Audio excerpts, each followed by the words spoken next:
too, and you have to check yourself. And sometimes we're not real enough to check ourselves.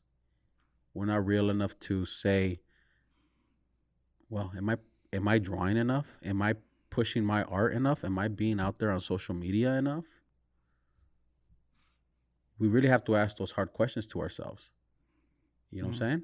Or maybe you need a real person across from you to tell you, I see that you're not doing that. You fucking up, dog. Huh? You fucking up, dog. You know what I mean? Like, I think sometimes we need people at a different level, maybe at a higher level, to open your eyes and be like, the stuff you're doing now is not working. You got to change it. And you got to sacrifice more.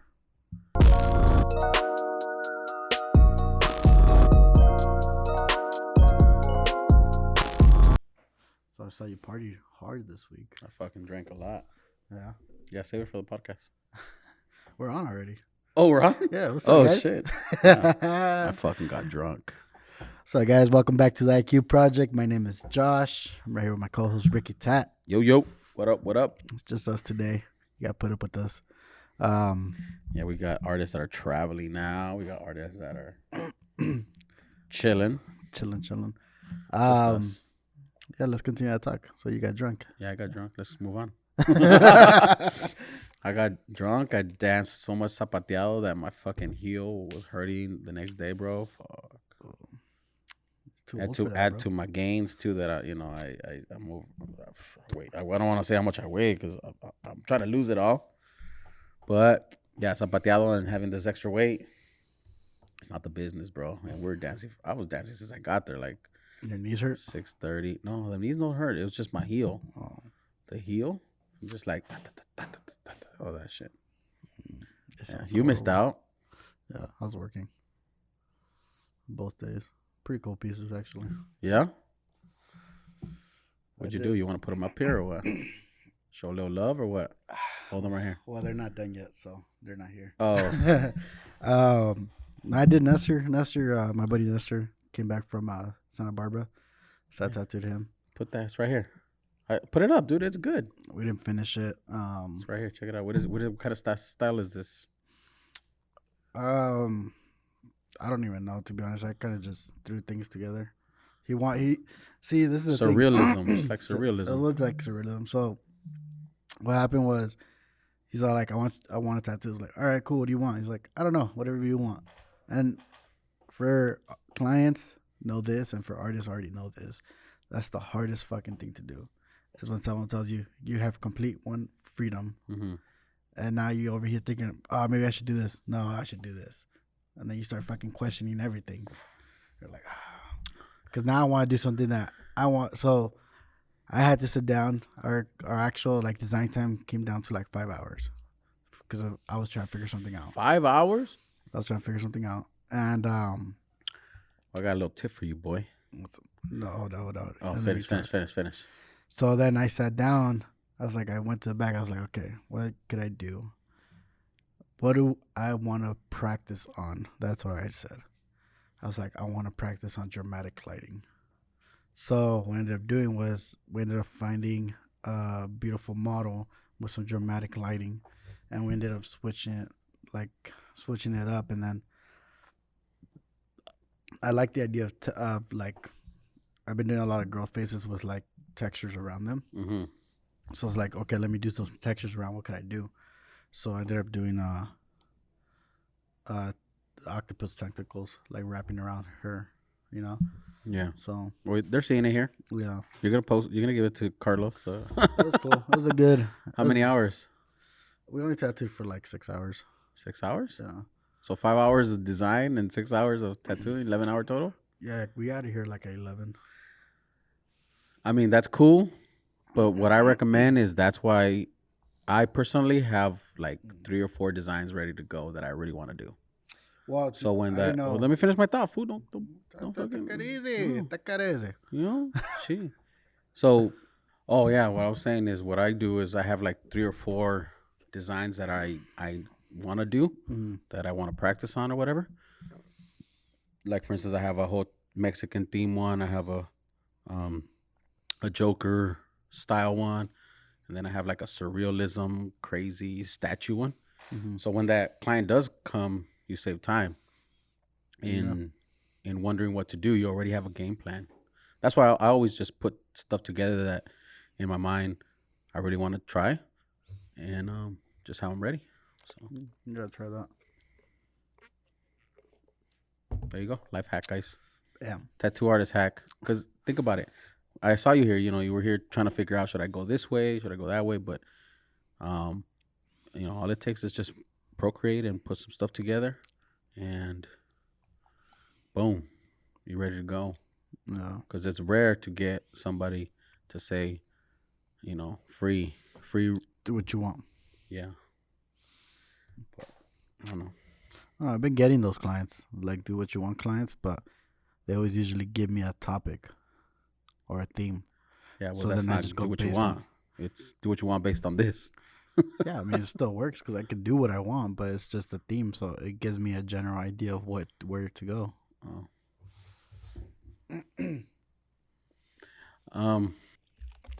This is from a business across the street. It's called Great Nutrition Place. It has Herbalife products in there, so I know the stigma behind it, huh? I asked them about it. I'm like, why does Herbalife have a bad stigma? And they're like, it's just because, through time, people were miseducated and they were the agents. I'll be honest, I always thought it was just a pyramid scheme. That's what I'm saying. Yeah. And then once that traveled, which is probably a good company. I don't know. I've never had any stuff from them. This is the first time. But, I mean, I like the drink. The drink is fucking bomb. I gave you guys all one, right? Yeah. Carlos, did you like it? What you think? And they're cool people. And there's a young couple, I mean, in their mid-30s. They had their baby right there. It's a small location, like mini, I don't know what they call it. It's like a smoothie type look. Yeah. And they sell other stuff. And they just put that stuff on there, and they're promoting it for balance and mental cognizance and all that stuff. I'm like, just give me the drink. No, just kidding. Nah, they're cool people, and they might be on the podcast maybe if we do it right. But anyways, can you imagine the sacrifices they had to go through to like start their business? Because I did ask them, and they said it was pretty tough. He used to be a painter, the guy, and now they just sell. Like painter or like house painting? House painting. Oh. Yeah. I was like, damn. But let's talk about that. Let's talk about the sacrifices. Sacrificio. I can't even say it. Sacrificio way. Sacrificio. Do you know what I meant? What does it take to get where you want to go to? What sacrifices do we have to do? Like, you sacrificed this weekend partying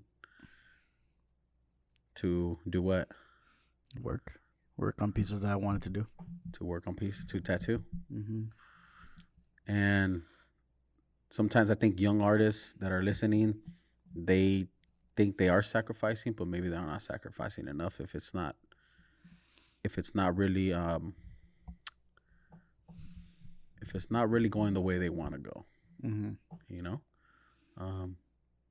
I had a artist message me, and he said that he's thinking about giving up. And I said, giving up on what? I said, on tattooing.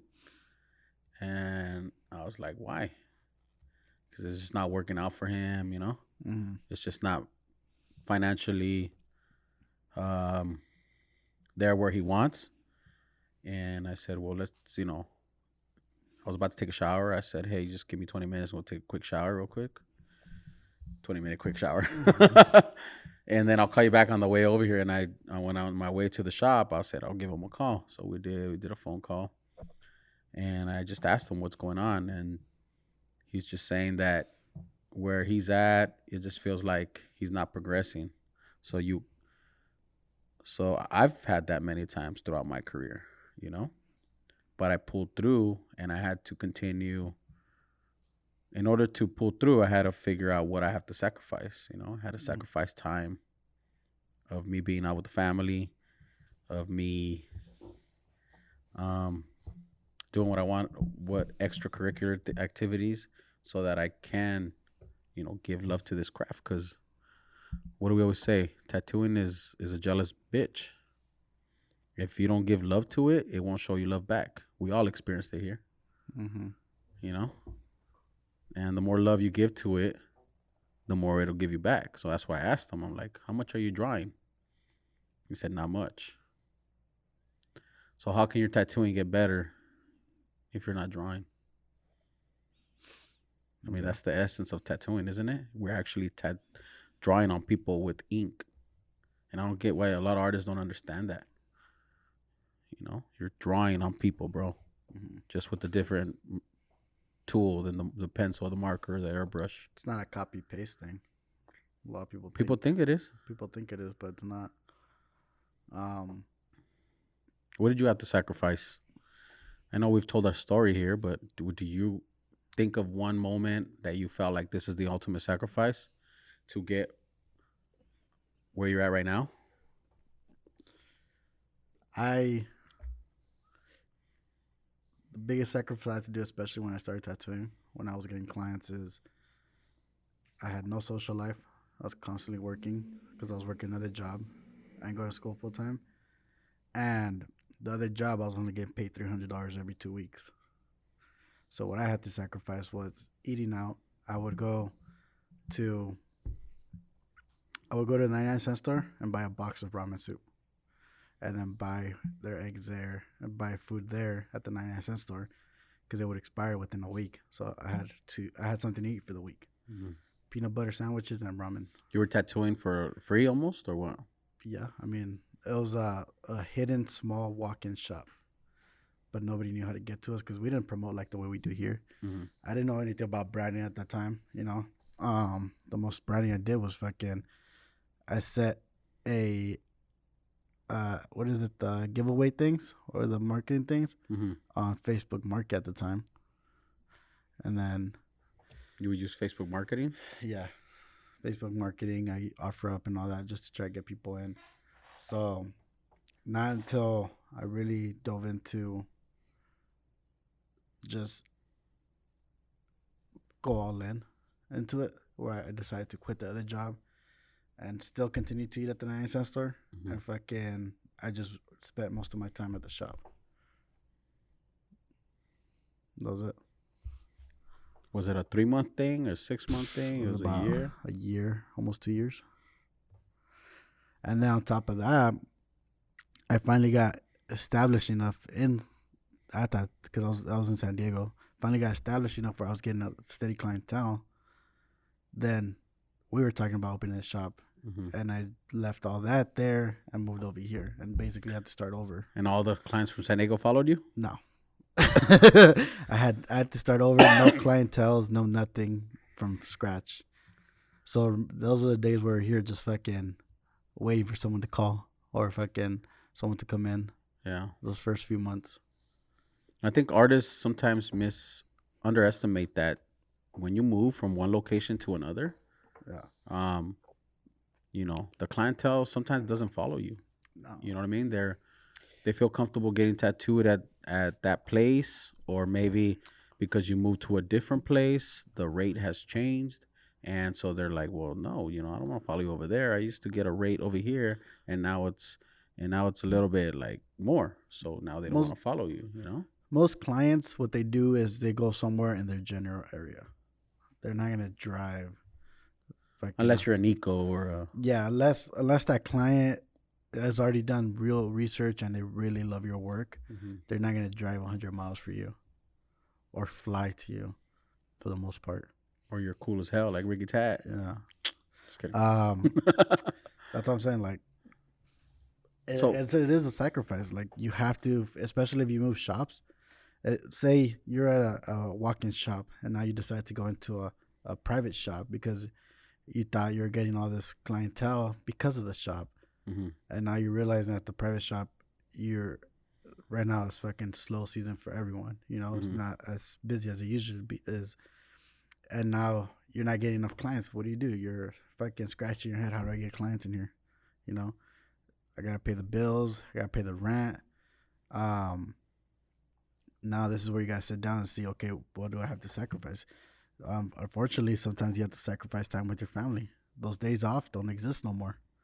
Now you have to fucking spend that time marketing. You have to spend that time being out there, talking to people. Even if you go out to dinner, you're still talking to people about your work. Yeah. Yeah. I see that time and time again that when you move from one location to another, um, no, it's not a lot of your past clients will follow you for whatever reason. You know what I'm saying? We've seen it here with new artists coming in. Um, it's starting fresh from the clientele around here, Mm-hmm. and maybe it's from referrals of other people that have been in here. So sometimes you have to, let's be real. Sometimes you got to sacrifice getting paid the rate you used to get paid. You gotta That's the biggest one. you gotta drop your prices to be more attractive to the new clientele with your work. Yeah. You know, and I don't know if it's a hard thing to do for artists. That's an ego hit. It's definitely an ego hit, and I think um, you have to check yourself on that for sure. I mean, it's definitely an ultimate sacrifice. You know, Yeah. and not only from the financial aspect, like let's talk about the physical aspect. Like physically, you have to be present more Mm-hmm. in this new spot. You have to be more seen. You have to be available for more walk-ins. You know, um, there's sacrifices within moves, and even if you're just starting as an apprentice or a working artist, or even at a level where we're at, where we're more established, we still gotta sacrifice. I sacrifice less now because I'm at a good state where I can make good money and I don't have to work a lot. But if I want to move to another level, then I have to start sacrificing again. You know, I mean, there you just got to analyze your situation. You have to be real about your situation too, and you have to check yourself. And sometimes we're not real enough to check ourselves. We're not real enough to say, well, am I drawing enough? Am I pushing my art enough? Am I being out there on social media enough? We really have to ask those hard questions to ourselves. You know what I'm saying? Or maybe you need a real person across from you to tell you, I see that you're not doing that. You fucking up, dog. Huh? You fucking up, dog. You know what I mean? Like, I think sometimes we need people at a different level, maybe at a higher level, to open your eyes and be like, the stuff you're doing now is not working. You got to change it. Mm-hmm. And you got to sacrifice more. And it's in every level. If I talk to somebody that's making $1 million in tattooing a year, they're going to check me. You know what I'm saying? They're going to be like, bro, you know, this is what you got to do. Or you're working this much, you got to work this much. You know? There's just levels to everything. It's all, to me, it's all analyzing your situation and see what you can change. But it also goes back down to where you want to be in that place, though. Because I've talked to artists where they don't want to make $1 million in tattooing. They want to make a certain amount just to live and be happy. Well, I mean, $1 million is like, I think is like an extreme, right? No. But most artists don't make more than $50,000 a year, bro. Yeah. That's the reality. That's the people out there, guys, like the mass majority. Facts. Huh? That's the Google facts. I mean, whether it's Google facts or not, I see it, you know? Most people are making the thing that's different is that if they're making 50,000, they're probably not working, 40-hour work weeks. You know what I'm saying? Yeah. They're probably working less, and that's what they settle for. You know what I'm saying? Like I work 3 or 4 days, and I make my money, and I'm out. The rare ones, the ones that are pushing 200, 250,000 a year, which is a low percentage, they're out there, but it's a real low percentage. Mm-hmm. It's a real low percentage. And I'm pretty sure the people that are making $1 million in tattooing alone, they're probably a handful, I think. I don't really know, or maybe I don't know my research on this, but I doubt there's a lot of them, right? It's like a real top 0.1%. Mm-hmm. And the ones that are probably supplementing with other stuff like education. They probably own 2-3 shops, so that equates to all that, And sometimes you have to learn where you're at and decide what are you willing to sacrifice to get to the next level.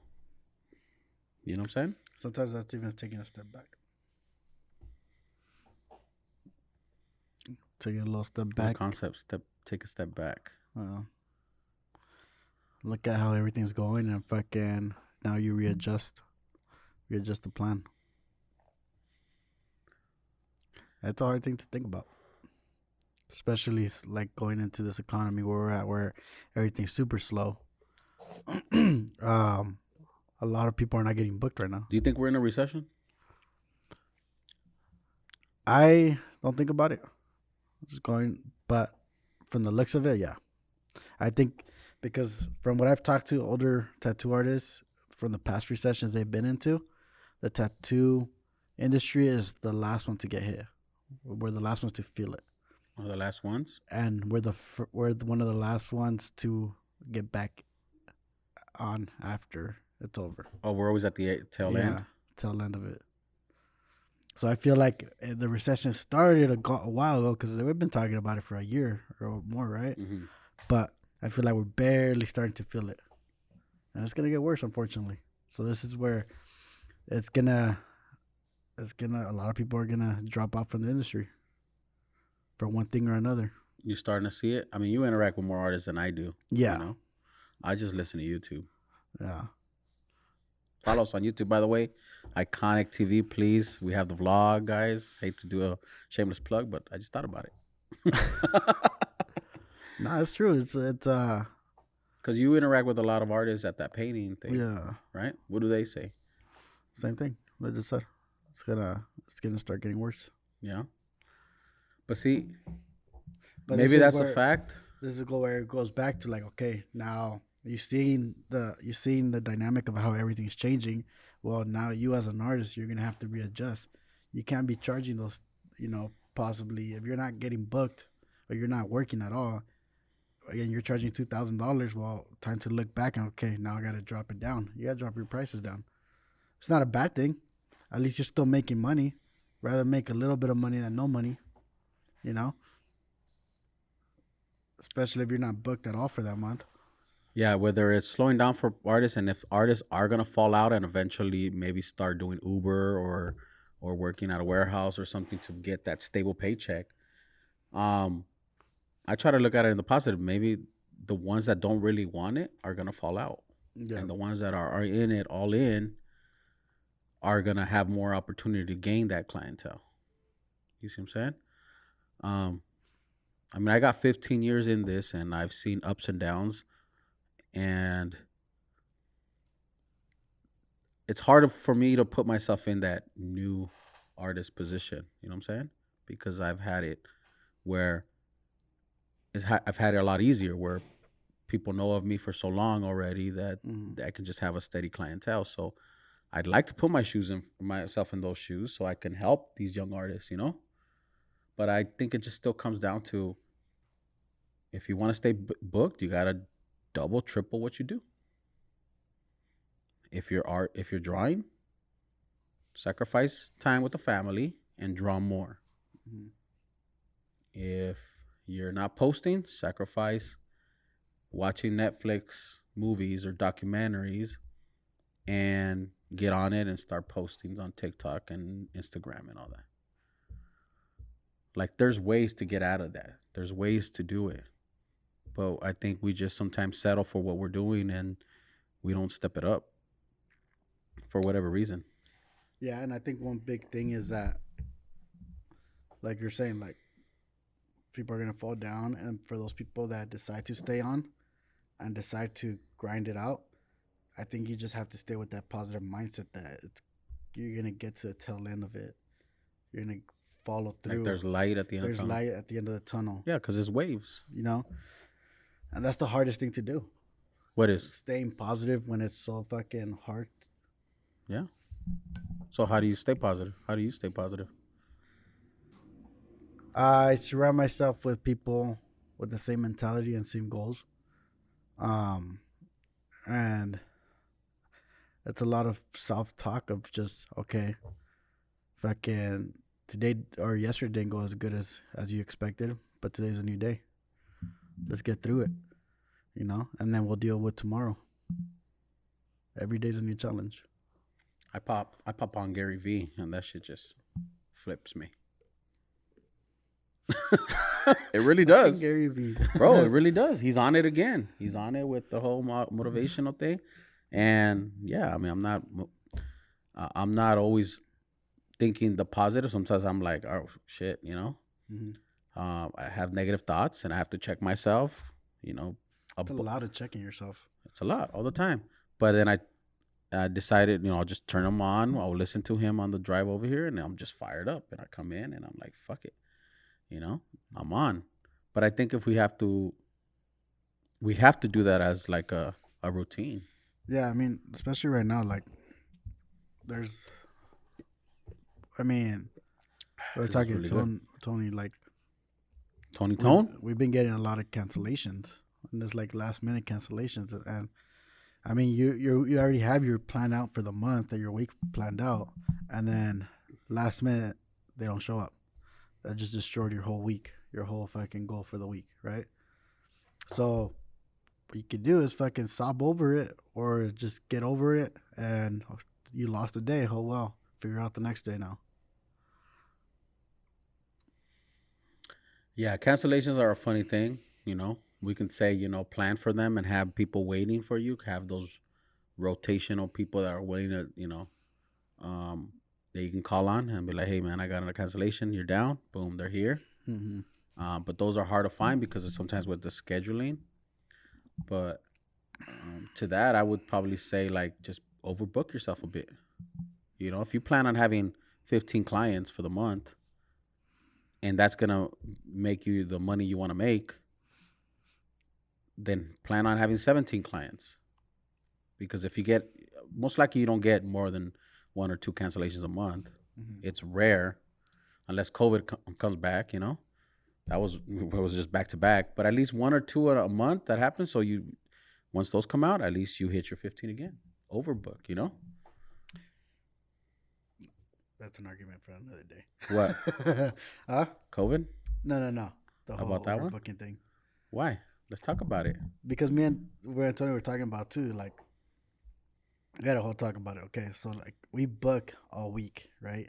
And then we're booked for the month and we're booked for the next month. Mm-hmm. And we're like, well, why don't we try to leave ourselves one day open where we said we're not going to tattoo that day. But if we have to cancel on someone else, you can move them there. You can move them that day. Have cushions in between. Yeah. Yeah, that's...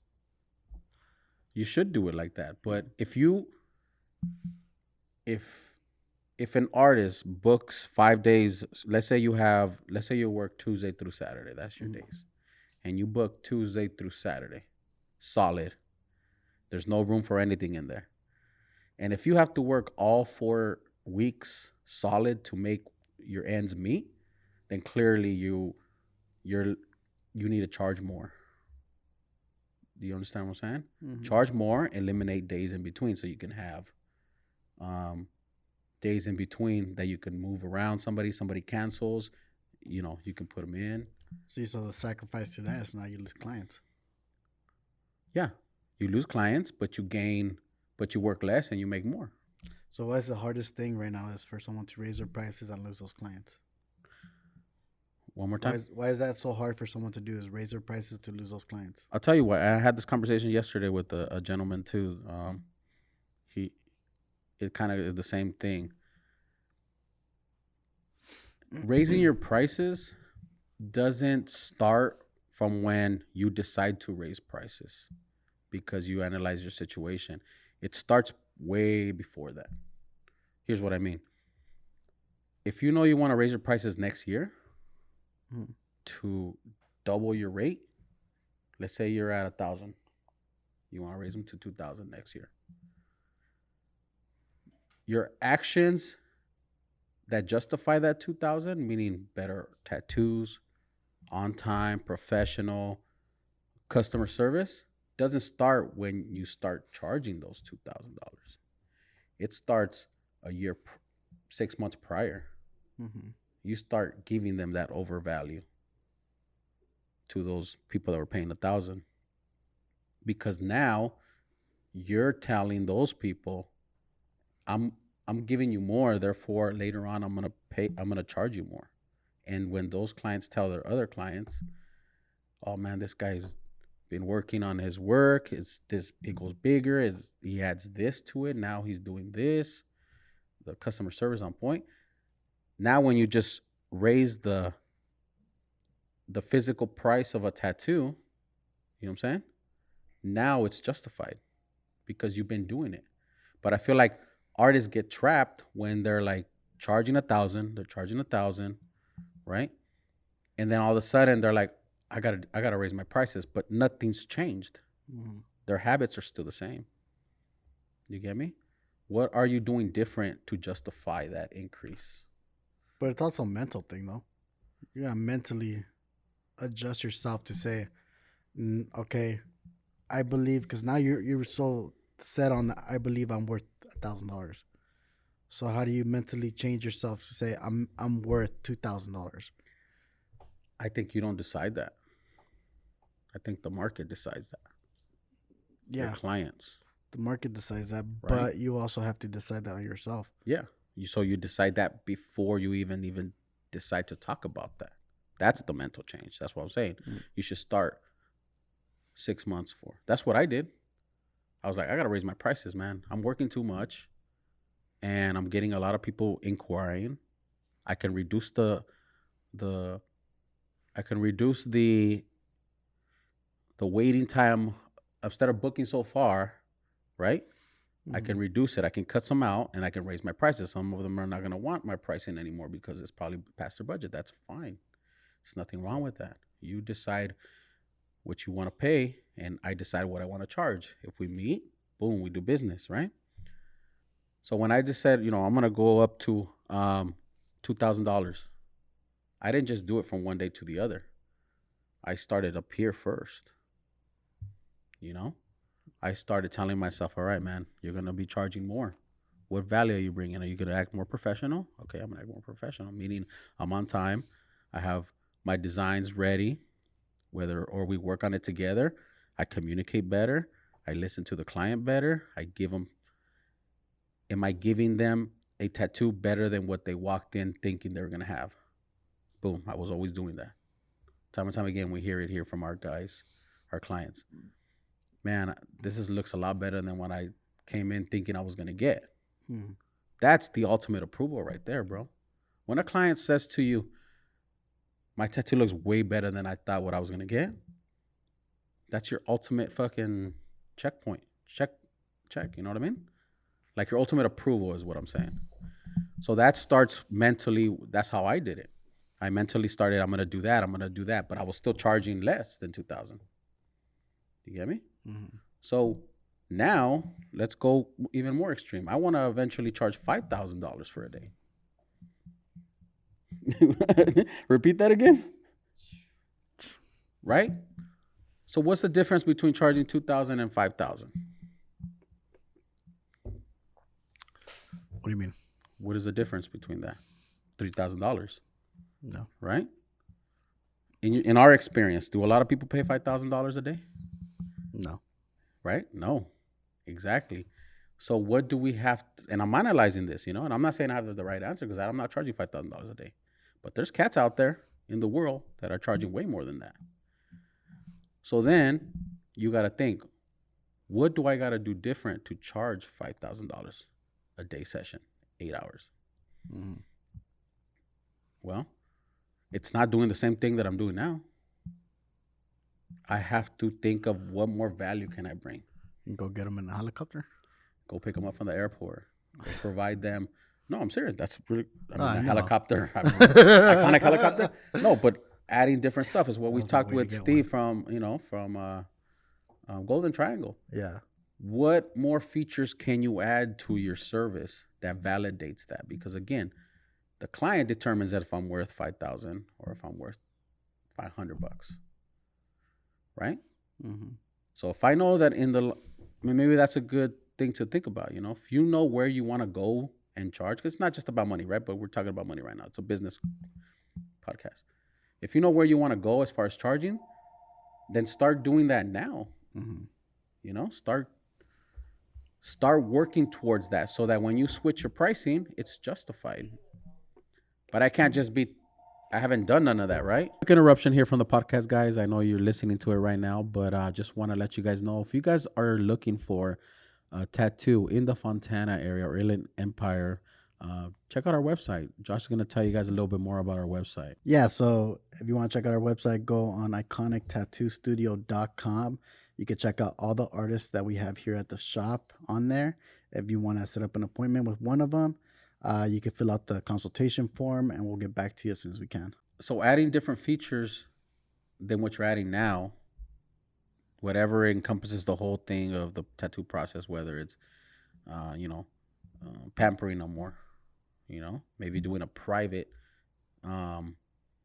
setting for them. Maybe it's a private setting where it's more chill for them, as opposed to just open air or whatever it justifies. Again, this depends on the client, whatever they want, little things like that we have to change so that we could charge more.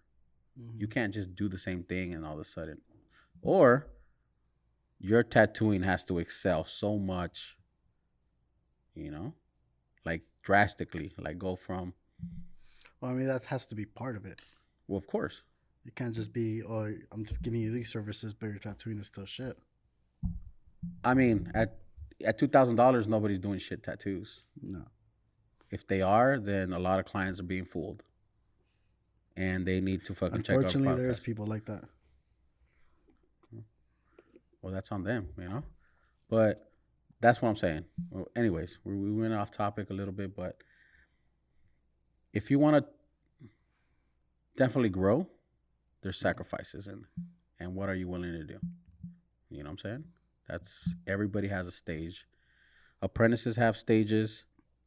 Beginner tattooers have stages. 3-year tattooers have stages. Moving from one city to another location has a stage of growth and sacrifice. And veteran tattooers 10 years and up have growth problems. Mm-hmm. What are you willing to sacrifice? That's kind of what my whole just is. Tattooing is a bitch, man. Because there is no standard in the industry. I've never heard of anybody saying there's a standard. There's no law. There's no law on how much to charge. There's no law on what is a proper rate for a proper artist, where there's other standards in other businesses, So that's why it's so difficult to figure out, when do you change, when do you sacrifice? So if you guys want to sacrifice, think about what you want to do. Fuck, I had a thought in my head and I just lost it. So that's saying that you're saying,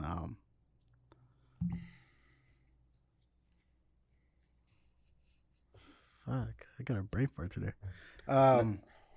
Yeah, but the sacrifice, like you said, do you have to start sacrificing once things get tough, or should you be sacrificing before? That's a good question. I think you have to analyze your own self and say when if the thought came to you that you need to change, then there's going to be some changes in you. What are you willing to change? Are you having every weekend off and you're complaining that you need more money? If I work weekends, I'd be making double the money that I would make probably. And that's a sacrifice. I decided I took a financial sacrifice on my end so I could have my weekends off. That's the value. You know what I'm saying? So you just got to analyze your situation. So, but I'm not in a point where I'm like, man, I'm in trouble. So maybe that's the key, analyzing yourself, knowing when you need to do those sacrifices. That's true. Doesn't mean also kill yourself for it, because I was talking to my client about it. Like he went from a county job paying good to going and having weekends off, having benefits and everything. Again, this is like a different example than tattooing. And then he went to another job, but paid him more than double to do the same job. But now he has no time. He works 6 days a week, fucking hardly sees his family. And he realized what he has to sacrifice for his time is he has to sacrifice that extra pay bump just to value his time more. Yeah. Because at the end of the day, you can't just be working the whole time and not fucking enjoying yourself a little bit. Yeah, no. Even with your family, Yeah.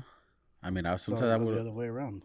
Yeah. Sometimes I would love to be here on a Sunday, but I put more value on having a family Sunday than my tattoo day. So everybody has to make their own decision on what they're willing to sacrifice, and that's for everybody to determine.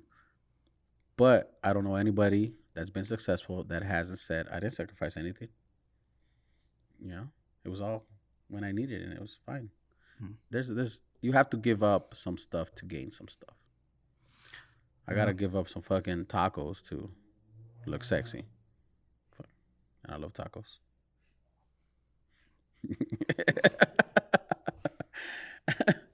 And just drink Herbalife. And just drink some Herbalife from the Great Nutrition. Sponsor us. Mm-hmm. So that's our quick podcast today. Just wanted to talk about that because we are getting some messages from people about different topics that we talk about. If you guys want to know about anything else, as far as like, what does it take to be a business owner, a shop owner, or a tattoo artist, just let us know. We'll answer it on the podcast. Mm-hmm. Right? Yep. Catch you guys on the next one. Thanks for listening. Please subscribe, guys. We appreciate it. Follow us on Instagram and TikTok. Yep. And on Spotify. Are we on Spotify too now? Spotify, Apple Music. Go ahead and leave us a little review on Apple Music and Spotify. Trying to boost that up right now, so go ahead and give us a like. Yep. We out, yo. Peace out.